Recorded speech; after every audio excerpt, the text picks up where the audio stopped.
السلام عليكم، كيفكم؟ ان شاء الله بتكونوا بخير. شوفوا ما احلى الجو، الشمس طالعة يا سلام.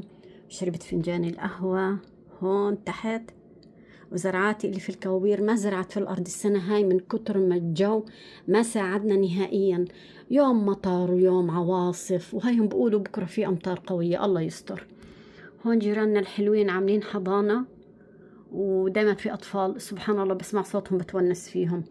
فبعد ما شربنا فنجان القهوة، يعني شوفوا أنا اشتغلت، نظفت، عملت شغلات كتير، بس حبيت هسه أعمل معكم روتيني في تنظيف الحمام. يلا بينا. أنا حفرجيكم حمامي قبل ما أبدأ فيه. أنا مش راح أقدر أصور كل إشي لأنه عشان أنا ما بطلع في الفيديو، فعندي هون مراي وعندي هون في البانيو برضه بعكس. آه، بس في شغلات حفرجيكم اياها، شغلات حاحكي لكم اياها. فهذا حمامي، وهي خزانة البشاكير والمناشف الفوط، وهون الممر بين الغرف. انا مجهزه الاشياء اللي انا بدي انظف فيها. هون طبعا المكنسه عشان بدي اقيم السجاده هاي، واقيم السجاده اللي في الحمام، واكنس بعدين امسح. والاشياء اللي كمان اللي بدي استعملها هون، انا مجهزه البيبي وايبس والويندكس والكلور والفوطه هاي اللي بدي استعملها. وعندي بستعمل، استنى بلاش وين السبونشة اللي بستعملها، هذه هاي اللي فأنا بحب استعملها. وهذا زي معطر هو، او زي الديتول عندنا في بلادنا، اشي زي هيك، بس ريحته كتير حلوة ولطيفة. طيب هسا اول اشي رح اعمله، رح اقيم السجاد واكنس الارض.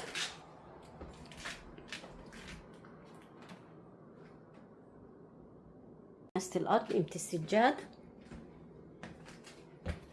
حطيت هدول فوق عشان اعرف اكنس مزبوط. هسا الخطوة الثانية، أنا بحب أبدأ من فوق لتحت. فشو بدي أعمل هسا؟ بدي أمسح الحيطان. عندي ممسحة خصوصي للحيطان، فراح أمسح الحيطان وبعدين أمسح الأرض. حفرجيكم الممسحة اللي أنا بمسح فيها الحيطان. شوفوا هي ممسحتي. هاي كمان العلبة اللي بشتريها عشان يكون جواها قطع كمان، عشان اضلني استعملهم، لاني انا بستعملها بتتوسخ، خلص بكبها استعمال واحد. هيها مثل هيك، وين بحطها في هاي هيها.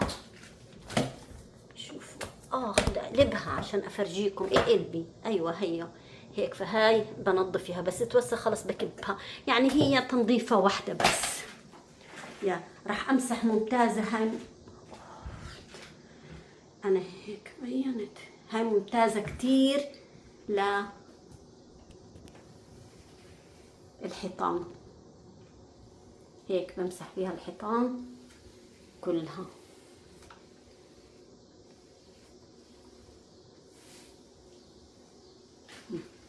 انا عشان خايفة بس من المراي بمسح هيك كل الحيطان حتى اخلصها.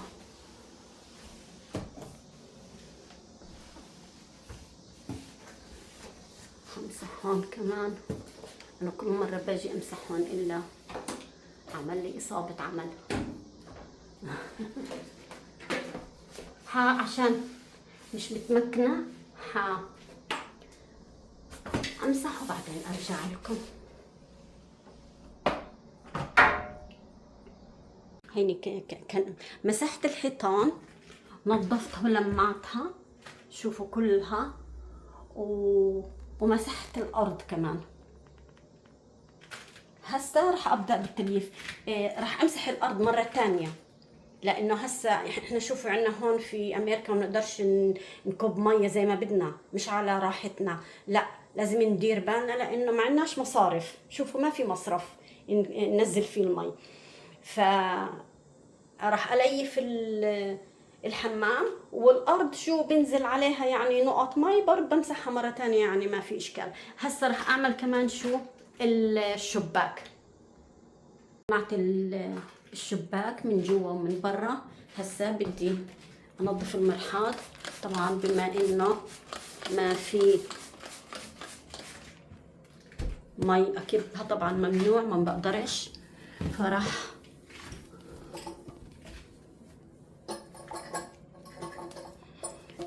احط ويندكس وامسح بالبيبي وايبس. بعدين اعملها عدة مرات. الدور الثاني راح امسحه في اي معطر عندي اللي فرجيتكم اياه عشان تطلع ريحته حلوة.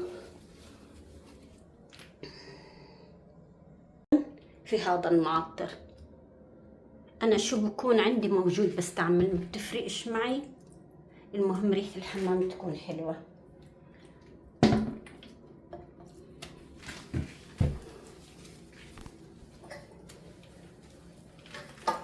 اهم اشي هاي لازم تتليف، عشان في لو حدا حط ايده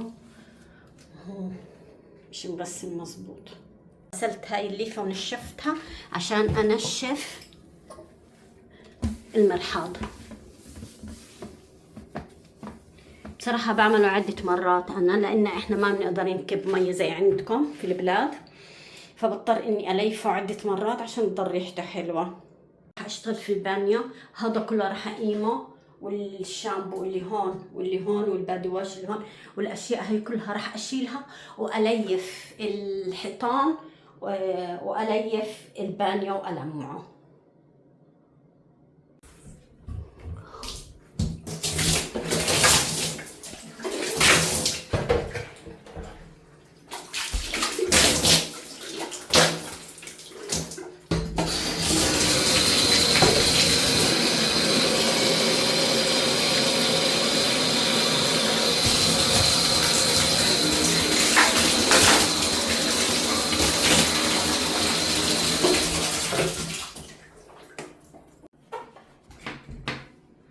لازم انشف كل شيء.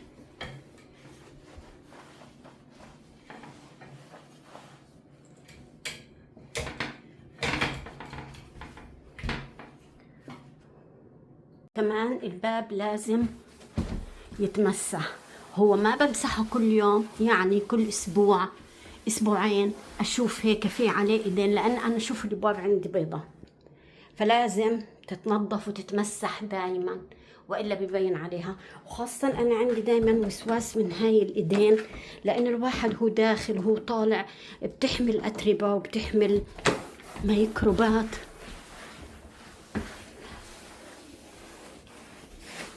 فتقريبا هذا يعني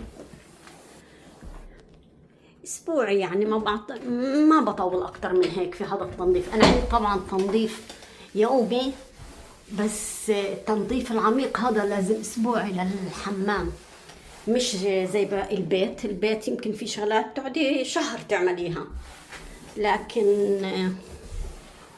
الحمام لا، بده تنظيف ايدك، لازم تضل فيه دائما دائما. فعندي روتين يومي وعندي اسبوعي.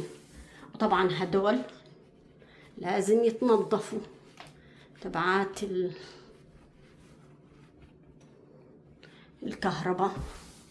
نرجع لهدول. انا ليش معطي مع حالي؟ فتحت الضوء.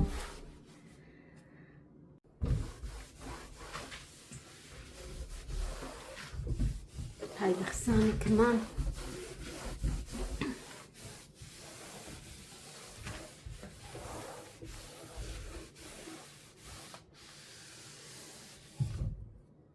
ضايلة عندي هسه. هاي المغسلة راح أليفها وأنظفها بعيد عن التصوير، لأنه المراية راح تعكس علي، فراح أنظف وأرتب كل إشي وأغسل كل إشي عليها، وطبعا كل إشي راح يرجع مكانه. هاي نظفت لمعت كل شيء، لمعت هون ولمعت تحت، وكل إشي محطوط هون كله مسحته ولمعته. وهاي كمان هذا الازاز لمعته.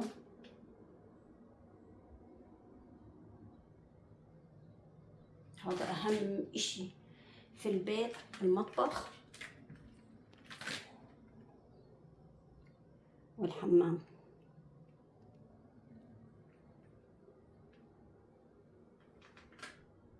ما تنسونيش باللايك والشير والاشتراك، والسلام عليكم ورحمة الله وبركاته.